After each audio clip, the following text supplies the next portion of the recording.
Qala Allah Ta'ala fil Qur'anil Karim, A'udzu billahi minasyaitonir rajim. Fa khalafa min ba'dihim khalfu adha'us salat wattaba'u syahwat fa sawfa yalqauna ghayya. Para bapak, para ibu, jamaah sekalian yang kami hormati, kita panjatkan syukur kita kehadirat Allah Subhanahu wa Ta'ala atas nikmat yang diberikan pada kita. Hari ini kita sudah memasuki hari ketiga atau menunaikan hari ketiga di bulan Ramadan tahun ini, yang melaksanakan ibadahnya Ramadannya sejak hari Rabu, dan hari kedua bagi yang melaksanakan hari Kamis. Pada tahun ini memang kita mengawali Ramadan, tanggal Masehinya berbeda. Tapi harus kita sadari, semua mulai menjalankan ibadah Ramadan itu tanggal 1 Ramadan. Hanya saja cara penghitungannya yang berbeda, sehingga menghasilkan start atau mulainya berbeda. Yang satu secara hisab diperhitungkan tanggal 1 Ramadannya itu hari Rabu. Kemudian yang berdasarkan Ru'yatul Hilal pada tanggal 19.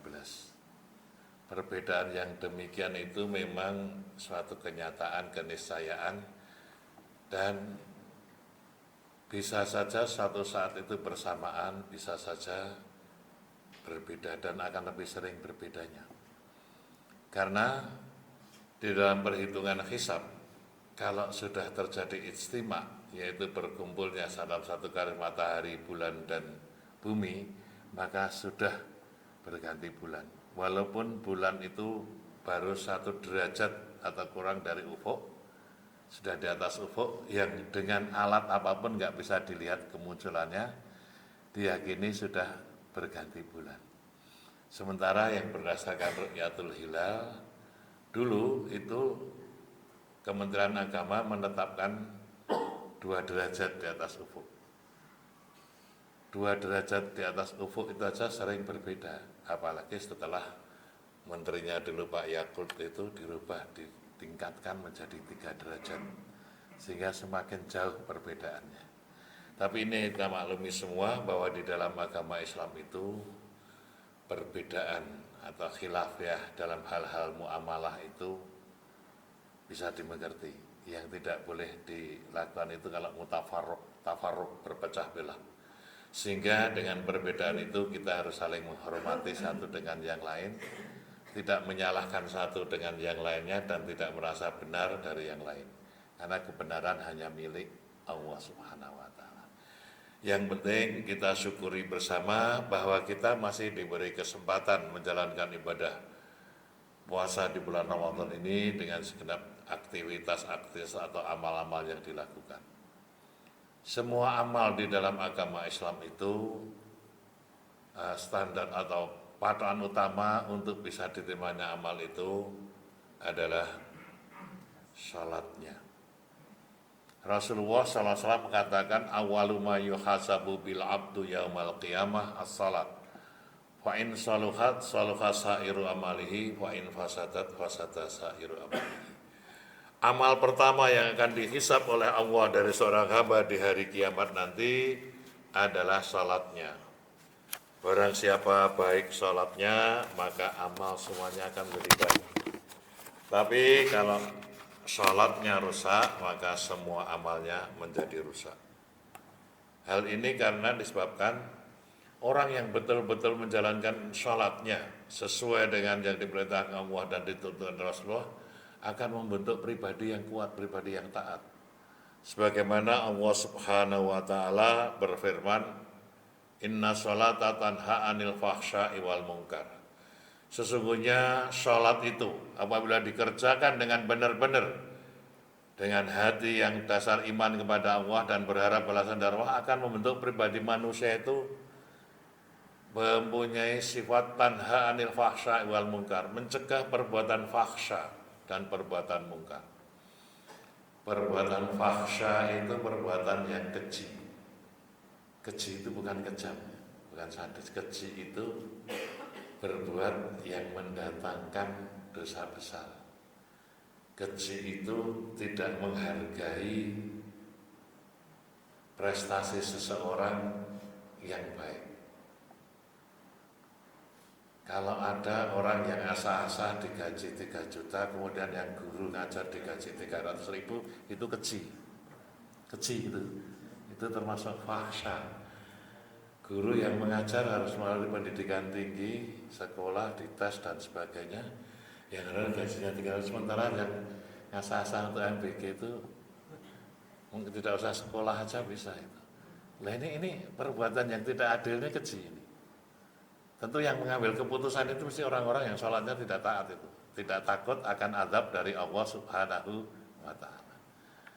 Karena memang sudah dinyatakan oleh Allah Subhanahu wa Ta'ala bahwa pada hari-hari akhir, akan datang suatu saat di mana orang-orang itu akan mengenyampingkan, meremehkan sholat. Di dalam surat Maryam ayat 59, Allah Subhanahu wa Ta'ala berfirman sebagaimana sampaikan di mukadimah tadi, wa khalafa min ba'dihim khalfu adha'us salat. Akan datang generasi-generasi sesudahnya itu, generasi yang mereka itu meremehkan, generasi yang jelek, yang nyepelek ke bahasa Jawanya itu. Nyepelek, meremehkan sholat, wabtahu sahwat, dan mereka mengikuti hawa nafsunya. Kalau sudah demikian itu fasawfa yalqauna ghayya, maka akan datang pada mereka itu sifat yang akan mendatangkan kesesatan bagi mereka, yaitu orang yang bekerja, berbuat sesuatu, tidak berpikir bahwa yang dia lakukan itu nanti akan dapat balasan dari Allah, tapi yang dilakukan hanya untuk mengikuti hawa nafsu, kepentingan sesaat baik pribadi maupun golongannya, sehingga dia mengecampingkan akibat-akibat yang terjadi yang dialami oleh golongan-golongan yang bukan golongannya.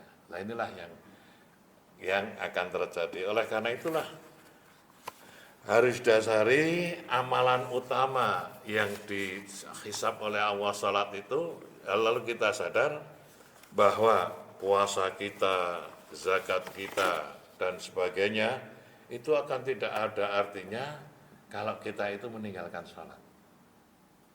Kalau sholat kita bagus, itu tadi pasti orang itu tidak akan melakukan perbuatan keji, perbuatan yang mungkar, yang mengingkari perintah Allah. Dan orang yang mengerjakan sholat yang baik, pasti orang itu betul-betul yakin kepada Allah, iman pada Allah. Yang keimanan pada Allah itu akan membawa keyakinan pada iman hari akhir, di mana Allah Subhanahu wa Ta'ala akan menghisab, akan meminta pertanggungjawaban hidup kita di dunia. Yang hidup di dunia itu sebentar, yang akibatnya akan lama.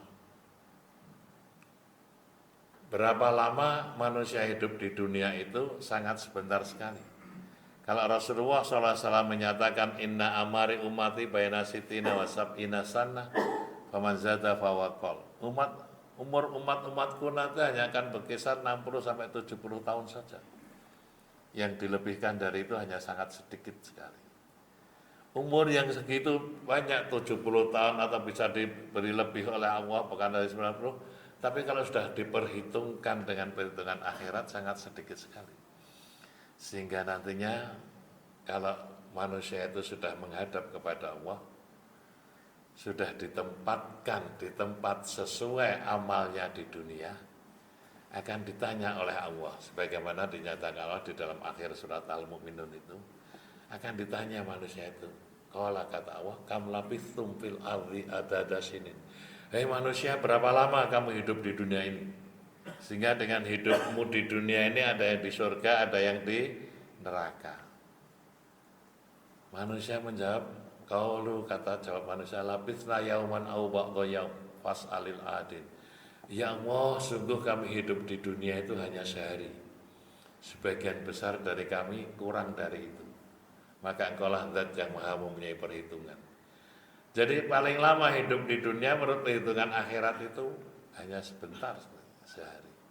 Kita juga bisa melihat kalau Rasulullah SAW itu berumur 63 tahun Itu aja menurut perhitungan tahun Hijrah bukan Masehi. Berarti sudah 1400, 1500 tahun yang lalu meninggal. Berarti di alam kubur saja sudah 1500 tahun. Belum lagi nanti di alam akhirat. Kita hidup di dunia sebentar, dengan alam kubur aja lama alam kubur. Begitu saja kok orang-orang itu mencari kehidupannya dunia itu seolah-olah tidak akan cukup. Sehingga sampai melupakan salatnya ini. Melupakan salat lalu menjadikan mereka sesat, lupa akan nanti balasan Allah. Kemudian Allah mengatakan bahwa am hasibtum annama khalaqnakum abatha.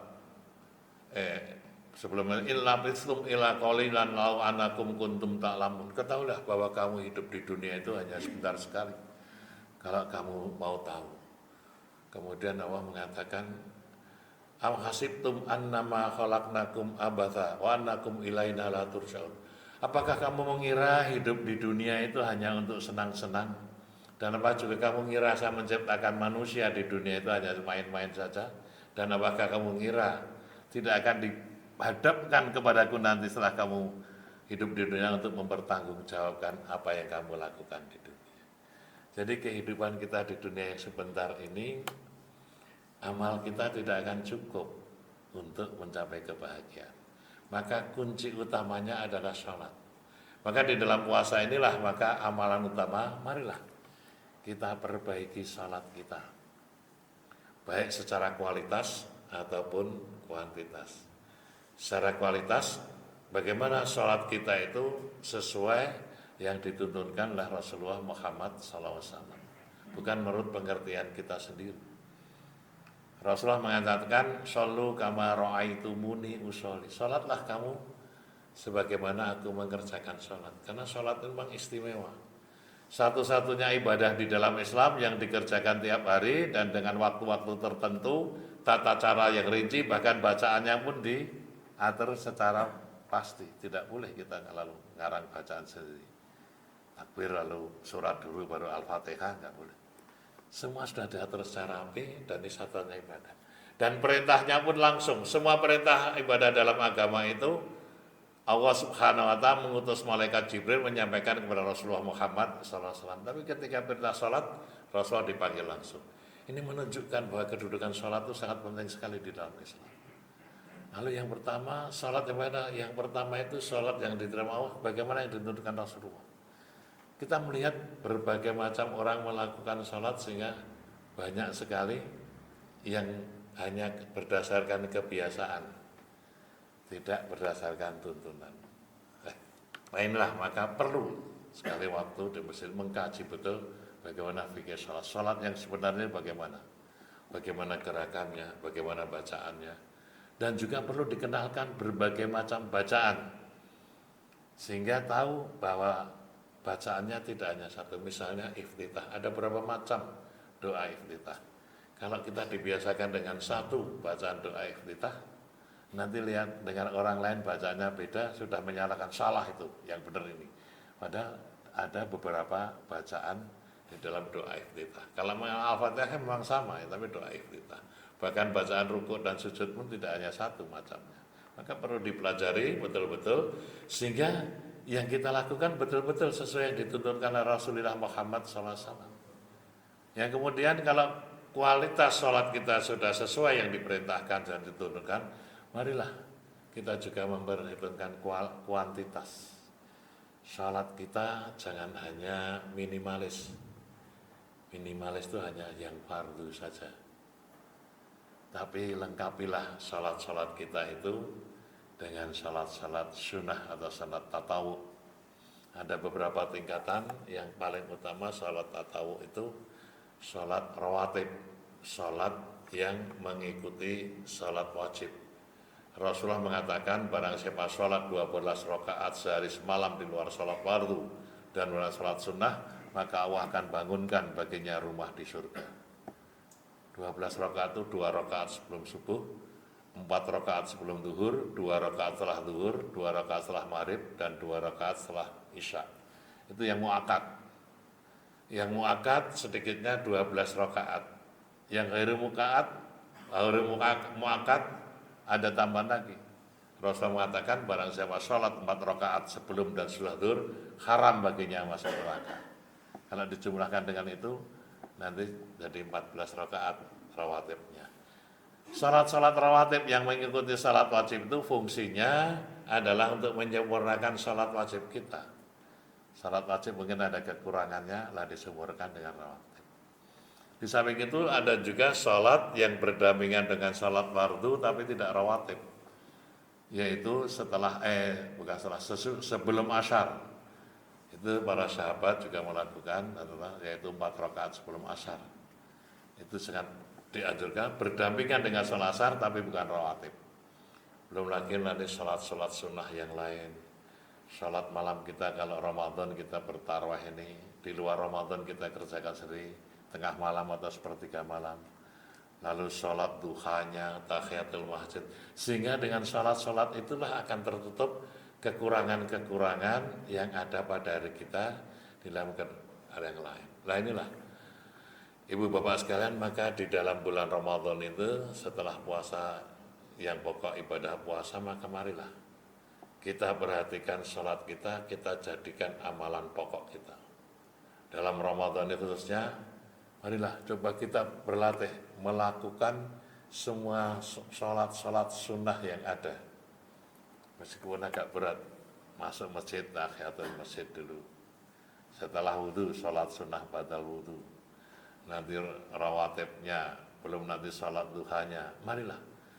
Di dalam bulan-bulan di mana Allah Subhanahu wa Ta'ala ini meningkatkan balasan amal saleh kita manfaatkan yang sebesar-besarnya sehingga kita akan memulai balasan yang baik dari Allah, menghapuskan dosa-dosa kita dan melipat gandakan amal saleh kita. Insya Allah dengan niat yang kuat, dengan tekad yang kuat, hanya mencari ridha Allah, didasari iman kita, sesuatu yang kelihatannya berat itu kita akan merasa ringan melakukannya karena didasari iman kita yakin betul akan balasan yang diberikan oleh Allah Subhanahu wa Ta'ala. Jadi marilah sebelum puasa kita sempurnakan dulu sholat kita sehingga betul-betul ibadah yang lain akan tertarik menjadi diterima oleh Allah Subhanahu wa Ta'ala. Demikian yang sedikit ini, mudah-mudahan ada manfaatnya, banyak kekurangannya kami mohon maaf. Wa afu minkum aqulu qouli hadza wastaghfirullahaladzim li wa lakum wa li jami'il mu'minina wal mu'minat wastaghfiruhu innahu wal ghafurur rahim. Assalamualaikum warahmatullahi wabarakatuh.